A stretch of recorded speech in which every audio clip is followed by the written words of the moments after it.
కానీ ఆవగించంత లెక్క ఉండాలనేసి అలా జస్ట్ మిస్ అయింది, లేకపోతే నెవర్ బిగ్ బాస్ లో ఉండింది తెలుసు. ఓకే, మీ ఫేవరెట్ ఎవరండి బిగ్ బాస్ లో? ప్రెసెంట్ అయితే కళ్యాణ్ పడాలా. ఓకే, కళ్యాణ్ పడాలా, తర్వాత తనుజ గారు, ఇమాన్యుల్ గారు. ఇది నాకు చాలా ఎందుకని మీ కళ్యాణ్ పడాల గారు కామనర్ గా వెళ్ళి మొత్తం హౌస్ మొత్తం అటెన్షన్, హౌస్ మొత్తమే కాదు బిగ్ బాస్ చూస్తున్న వాళ్ళ ప్రతి ఒక్కరి అటెన్షన్ తన వైపు తిప్పుకున్నాడు. లాస్ట్ కెప్టెన్ గా నిలిచాడు కళ్యాణ్ పడాలా. సో నెక్స్ట్ వచ్చే కామనర్స్ అందరికీ ఒక ఇన్స్పిరేషన్ గా నిలిచాడు. అంటే అది 3 వారాల నుంచే కదండి జరిగింది, ఇది ముందు నుంచి లేదు కదా. మరి ముందు నుంచి ఏమైంది? స్టార్టింగ్ అయితే కామనర్ గా వచ్చాడు కదా, కామనర్ గా వచ్చాడు. కెమెరా కొత్త, లైక్ యాక్టింగ్ కొత్త, లేకపోతే అక్కడ ఉండవలసింది కొత్త కదా. అలా కొంచెం లైక్ అడ్జస్ట్ అవుతా అలా గ్రాఫ్ గ్రాడ్యువల్లీ పెరిగింది. అంటే మిగతా వాళ్ళతో చూసుకుంటే సెలబ్రిటీస్ వాళ్ళకన్నీ కెమెరా దగ్గర అలవాటు అంతా ఉంటుంది. బట్ కామనర్గా వచ్చి అక్కడ సెట్ అయ్యి ఇంతవరకు ఉన్నాడు, ఇంతవరకు నిలిచాడు. చాలామంది ఇంకా కళ్యాణ్కి క్యాపబిలిటీ ఉంది, విన్నింగ్ అయ్యే క్యాపబిలిటీ ఉంటున్నారు. అంత స్టేజ్లో ఉన్నాడంటే చాలా గొప్పే కదా. అంటే కామనర్స్ ఆయనే కాదు, ఇంకా చాలా మంది ఉన్నారు కదా అక్కడ. డిమోన్ పవన్ ఉన్నారు, బట్ హైలైట్ అయిన వాళ్ళు ఎవరు? క్యాప్టెన్ అయ్యాడు.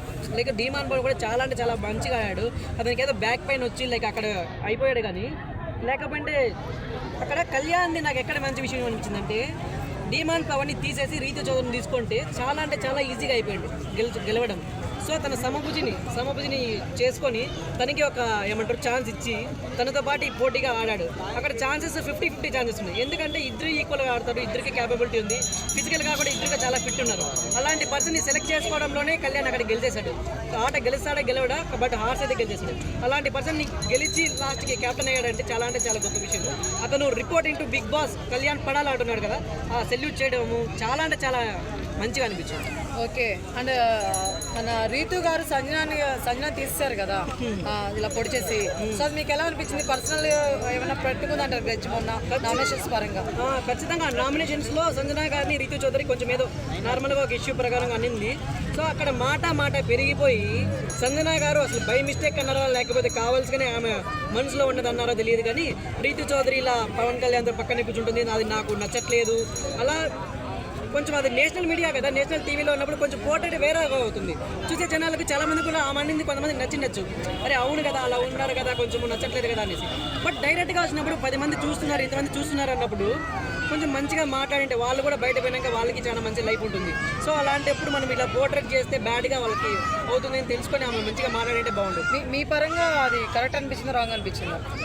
అబ్సల్యూట్లీ రాంగ్ అనిపించింది. నాన్న అమ్మ అంటే తిరుగుతూ కొడుకు అంటూ తిరుగుతున్న ఇమాన్యుయలే వాళ్ళ అమ్మకి వ్యతిరేకంగా అలా అనడం తప్పు, అలా అనకూడదమ్మా అనేసి చాలా అంటే నచ్చ చెప్పాడు.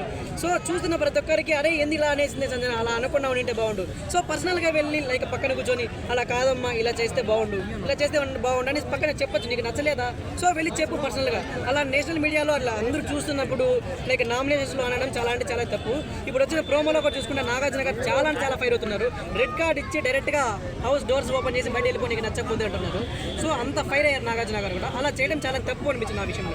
ఓకే, అండ్ మనకి తనుజ గారు దివ్య గారికి ఫస్ట్ అయితే మాత్రం ఎవరిని తీసేస్తారు క్యాప్టెన్ నుంచి అంటే నేను దివ్య తీసేస్తాను, దివ్యకి ఎవరిని సపోర్ట్ చేయను అనింది కదా. మరి లాస్ట్ మళ్ళీ దివ్యతో మాత్రం వేరేగా తిప్పి చెప్పేసింది కదా. అది మీకు ఎలా అనిపించింది? కన్నింగ్ అనిపించింది తనుజ గారు? ఖచ్చితంగా యాక్చువల్గా వాళ్ళకి పర్సనల్ గ్రడ్జ్ ఉంది, ముందుగానే పర్సనల్ గ్రడ్జ్ ఉంది. దాన్ని ఇంకా వాళ్ళు కూల్ చేద్దాం అనుకున్నారు, కానీ ఎంత కూల్ చేద్దాం అనుకున్నా కానీ లాస్ట్కి ఎక్కడో చోట వాళ్ళకి ఇష్యూ అవుతూనే ఉంది.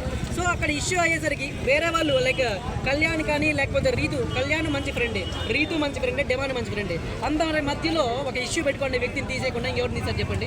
అంటే మొన్న నామినేషన్లో నీకు నాకు ఇంకేం వద్దు, ఎవరి వల్ల మన ఇద్దరు కొట్టుకోవడం ఏంటండి, మళ్ళీ ఇద్దరు హగ్ చేసుకున్నారు కదా.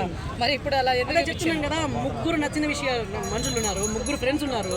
నన్ను లైక్ వేరే పర్సన్ అదర్ పర్సన్ కొంచెం లైక్ ఇప్పుడు ప్రజెంట్ అయితే కలిసిపోయినచ్చు, కానీ అక్కడ ఉండే వాళ్ళ బెస్ట్ ఫ్రెండ్స్ కదా. సో వాళ్ళకే ప్రియారిటీ ఇస్తుంది ఖచ్చితంగా. సో వాళ్ళని కెప్టెన్గా చూడాలని తను అనుకునింది కాబట్టి ఇచ్చింది, దాంట్లో కన్నింగ్ ఏం లేదు. కానీ సో మంచిగానే అనిపించింది నాకైతే తను.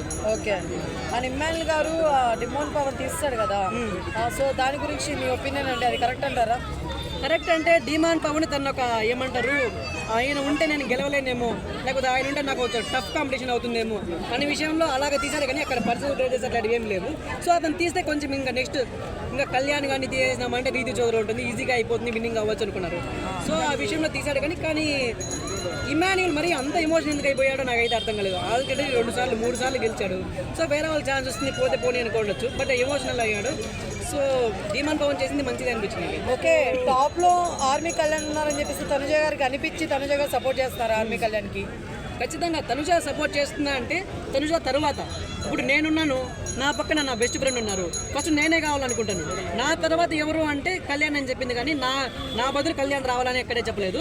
నా తర్వాత ఎవరు ప్రియారిటీ ఇస్తావు, నీ తర్వాత ఎవరు ప్రియారిటీ ఇస్తావు అంటే కళ్యాణ్ అని చెప్పింది. అబ్సల్యూట్గా అది మంచి విషయమే కదా. సో విన్నర్ ఎవరు అవుతారు అనుకుంటున్నారు? ఖచ్చితంగా ప్రెసెంట్ ఉన్న గ్రాఫ్